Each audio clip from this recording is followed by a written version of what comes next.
आप सभी लोगों का मेरे इस यूट्यूब चैनल पे दिल से स्वागत है। अगर आप मेरे चैनल पे नए हैं तो प्लीज़ मेरे चैनल को सब्सक्राइब कर लीजिएगा और जो बगल में घंटी का आइकन है उसे ज़रूर दबा दीजिएगा ताकि मेरे चैनल पे आने वाली सारी वीडियो का नोटिफिकेशन आप तक पहुंचता रहे। आइए हम बात कर लेते हैं 194 सेक्शन 194 एन टीडीएस सेक्शन है 194 एन उसके बारे में। ये बीसी सखी को क्यों ज़रूरी है जानना इस सेक्शन के बारे में। जैसे कि मान लो आप बीसी सखी हो और आप के पास जैसे अभी आप काम कर रहे हो जो बीसी सखी डिवाइस लेके और जो मर्चेंट आईडी लेके और अपना कैश विड्रॉल का काम कर रही हैं उनके लिए ये 194 एन सेक्शन जानना क्यों ज़रूरी है। अगर आप मान लो सेविंग अकाउंट से काम कर रहे हो या आप करंट अकाउंट से काम कर रहे हो तो ये जो सेक्शन है ये सेक्शन ये कहता है कि अगर आप 20 लाख रुपए किसी भी बैंक से 20 लाख रुपए अगर आपके पास करंट अकाउंट है और उस करंट अकाउंट से 20 लाख रुपए विड्रॉल करते हो तो 20 लाख तक तो एग्जाम्प्ट रहता है। जैसे ही आपकी लिमिट जो है विड्रॉल की 20 लाख से ऊपर हो जाती है तो उसके बाद 20 लाख से लेके 1 करोड़ रुपए तक 2% का टीडीएस करता है। 1 करोड़ से जैसे ही ऊपर होता है उसके ऊपर 5% का टीडीएस करता है। तो कुछ कंडीशन में 1 करोड़ तक एग्जाम्प्ट रहता है। वो कंडीशन क्या है कि जैसे मान लो आपने अपना प्रीवियस 3 साल का इनकम टैक्स का रिटर्न, कोई भी बीसी सखी हैं उनके पास पैन कार्ड ऑलरेडी पहले 3 साल से पैन कार्ड चल रहा है और उन्होंने अपने प्रीवियस ईयर का 3 साल का इनकम टैक्स का रिटर्न फाइल किया हुआ है तो उनके लिए 1 करोड़ तक की विड्रॉल एग्जाम्प्ट रहती है।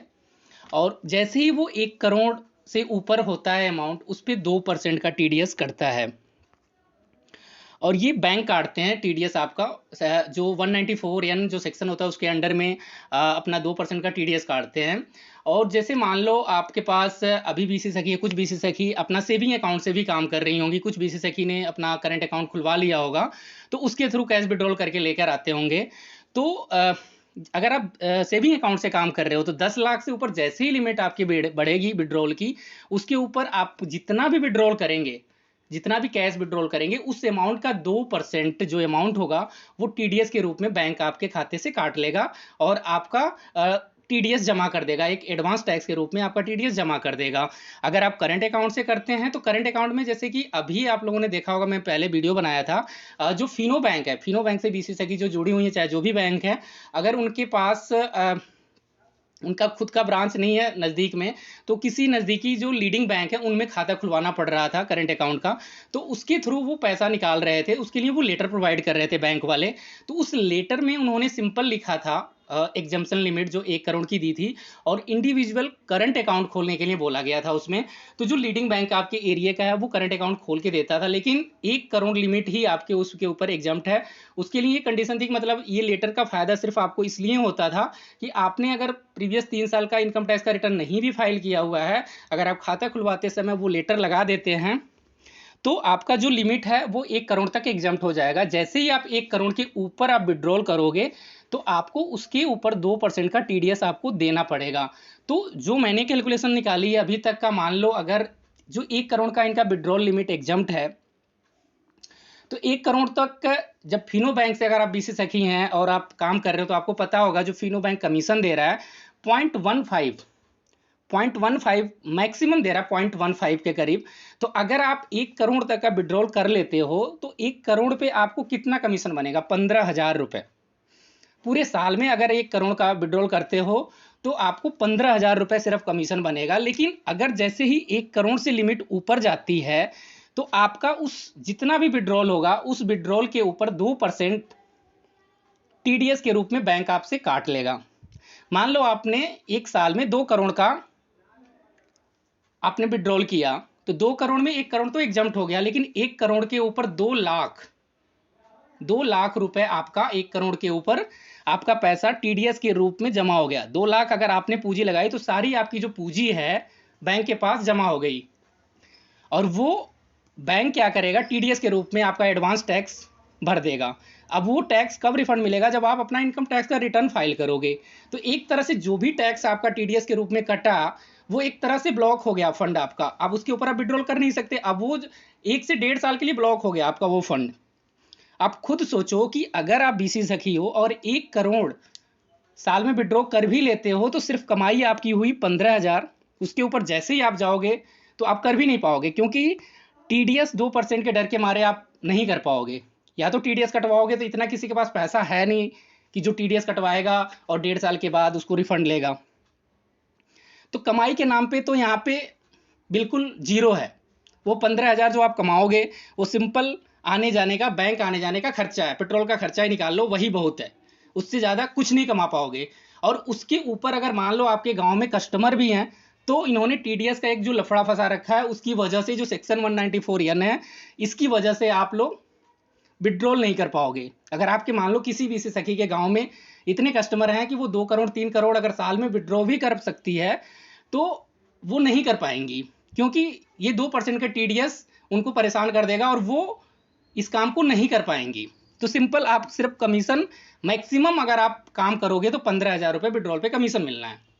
इसके अलावा मान लो अगर आप फंड ट्रांसफर करते हो तो उस पर फंड ट्रांसफर भी फिनो बैंक जो है 3 रुपये तो जो अकाउंट वेरीफाई के चार्ज लेता है, उसके बाद 10 रुपये, 100 रुपये से लेके 1,000 रुपये किसी के भी बैंक खाते में आप जमा करते हो तो आपको 10 रुपये चार्ज देना पड़ता है। उसके ऊपर जितना अमाउंट बढ़ेगा 10-10 रुपये आप ऐड कर सकते हो। उसमें 40% के करीब उस जो चार्ज लगता है उसका 40% आपको कमीशन के तौर पे भी आ जाता है। लेकिन ये गांव में आप किसी अकाउंट में फंड ट्रांसफर करने के लिए आपको इतना चार्ज कौन देगा? 13 रुपये तो चार्ज कस्टमर से आपको लेना ही पड़ेगा। अगर 1,000 रुपये भी किसी के बैंक अकाउंट में आप डिपॉजिट करते हो या ट्रांसफर करते हो तो 13 रुपये तो चार्ज लगना ही लगना है। तो आप खुद सोचो, विड्रॉल पे तो आप कमा नहीं पाए, फंड ट्रांसफर पे तो देख ही लिया चार्जेज इतना कि आपके पास कोई कस्टमर नहीं आएगा। तीसरा बचा बिजली।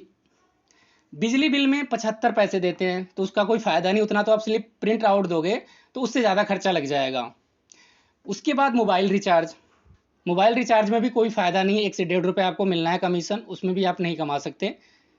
तो मिनी स्टेटमेंट है जिसमें आप 50 बार मिनी स्टेटमेंट निकालते हो तो आपको 50 रुपये के करीब 50 पैसे पर स्टेटमेंट कमीशन मिलता है, उसमें भी आपको बहुत ज़्यादा कमीशन नहीं है। तो कुल मिला के जो बीसी सखी हैं उनकी कमाई ना के बराबर है, जीरो है, कोई फायदा नहीं है। फाइनली अब क्या होगा आने वाले टाइम में?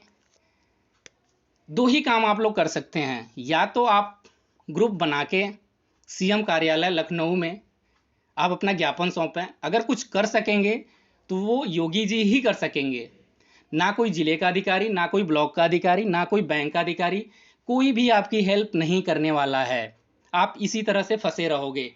और दूसरी बात, अगर आप मान लो कल को लोन जो आपको 75,000 मिला है 4% ब्याज के साथ साथ, अगर ब्लॉक वाले आपसे लोन का पैसा भी मांगते हैं तो वो भी आपको देना पड़ेगा।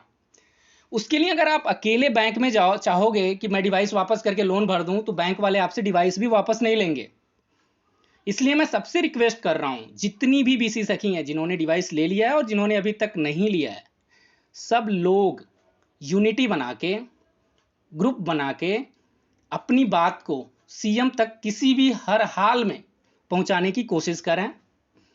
और दूसरा, आप जब तक अगर वहां से कोई भी डिसीजन नहीं लिया जाता है सीएम कार्यालय से आपके फेवर में, तो आप लोग आने वाले टाइम में जब भी ब्लॉक से यूपीएसआरएलएम जो भी है वहां से जब भी आपकी लोन की रिकवरी के लिए आपके पास आते हैं तो आप लोग ग्रुप बना के एक साथ बैंक को डिवाइस वापस करना। नहीं तो अगर अकेले जाओगे तो ये बैंक वाले आपसे डिवाइस नहीं लेने वाले। जब आप लोग ग्रुप बनाओगे तभी बैंकों पे प्रेशर बनेगा और आपका डिवाइस वापस होगा, या तो कमीशन बढ़ेगा। कमीशन बढ़ाने से भी आपकी इनकम नहीं बढ़ पाएगी, क्योंकि आप काम ही नहीं कर पाओगे, इतना कमा ही नहीं पाओगे। बैंक वाले इतना तो दे नहीं सकते आपकी 1% आपको कमीशन दें, तो उस कमीशन से भी आपको कोई कमाई नहीं होने वाली है। एक ही तरीका है, या तो सरकार तक अपनी बात पहुंचा के जो मानदेय है उसको रेगुलर किया जाए। अगर मानदेय रेगुलर हो जाता है तब तो ठीक है, अदरवाइज ये जो योजना है बिल्कुल बेकार योजना साबित होगी। और आने वाले टाइम में आपको एक ही रास्ता रहेगा कि इस डिवाइस को वापस करके लोन को चुकता करना, इसके अलावा आप कोई कमाई नहीं कर पाओगे। तो जो भी बीसी सखी मेरी बात को सुन रही हैं, इस बात को याद रखना कि मैंने पूरा सब कुछ मैं प्रैक्टिकल बता रहा हूँ। मेरे नोन में जो बीसी सखी हैं, एक एक चीज़ मैंने नोटिस किया है बीसी सखी का। एक रुपए की भी कमाई नहीं कर पाओगे। मैं स्टैम्प पेपर पे लिख के दे सकता हूं कि आप लोग एक रुपए की भी कमाई अच्छे से नहीं कर पाओगे। कोई फायदा नहीं है। हर तरफ से जितने भी रास्ते कमाने के सब ब्लॉक हो चुके हैं आपके लिए, नहीं कमा पाओगे आप। और जितने लोग इसको बढ़ा चढ़ा के यूट्यूब पे वीडियो डालते हैं, उन लोगों से भी मैं रिक्वेस्ट करूंगा कि आप लोग हकीकत बताएं। जो यूट्यूब चैनल पे आप लोग वीडियो बनाते हो तो आप हकीकत बताने की कोशिश करें, बीसीसीआई की समस्याओं को बताने की कोशिश करें। केवल वीडियो चलाने के लिए नहीं, व्यूज बढ़ाने के लिए नहीं, सब्सक्राइब बढ़ाने के लिए नहीं वीडियो बनाएं, हकीकत को बताएं। अगर आपको मेरा वीडियो पसंद आता है तो प्लीज़ मेरे वीडियो को लाइक कर दीजिएगा, और अभी तक आपने सब्सक्राइब नहीं किया है तो सब्सक्राइब कर लीजिएगा। आप सभी लोगों का मेरा वीडियो देखने के लिए दिल से धन्यवाद। मिलते हैं अगले वीडियो में।